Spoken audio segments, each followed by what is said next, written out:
मुंबईमध्ये एक बघा ना, किती प्रदूषण वाढलं, असं प्रदूषणच वाढलं ॲक्च्युली, हे सगळं प्रदूषणच आहे. खूप प्रदूषण वाढले मुंबईमध्ये. आणि मुंबईच्या रस्त्यांची हालत बघा. प्रत्येक ठिकाणी ना ठिगळं लावून ठेवलेत, ठिगळं. रस्त्यावरती प्रत्येक ठिकाणी ठिगळं लावून ठेवलेत. त्यांना ॲक्च्युली राजकारणाला काहीही पडलेलं नाही आहे की बायकर्सला काय प्रॉब्लेम होतो. फक्त बायकर्सला नाही, नॉर्मल कम्युटरला, जे पण कम्युटिंग करत असतील या रस्त्यावरून, त्यांना काय त्रास होतो, काहीही फरक पडत नाही. मस्त आहे की फॉर्च्युनरमध्ये फिरतात ते लोकं, रेंज रोवरमध्ये, त्यांना तिथं काही जाणवतच नाही आहे. मग त्यांना असं वाटतं रस्ता एकदम चकाचक आहे. पण रियालिटी वेगळी आहे ना. भारतातली ॲक्च्युली मुंबईतली 90% जनता नॉर्मल कम्युटिंग करते. जी 90% जी रस्त्याने जाते, ती बाईक्स किंवा नॉर्मल कारनेच जातात. आणि नॉर्मल कार आणि बाईक्समध्ये जाणवतात हे सगळे खड्डे.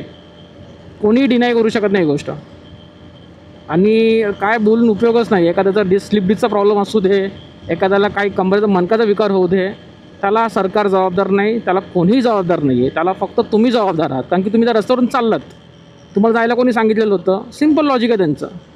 आपण डिझर्वच नाही करत चांगले रस्ते. आपण कितीही चांगला टॅक्स भरू दे, कितीही जास्त टॅक्स भरू दे, फरक नाही पडत.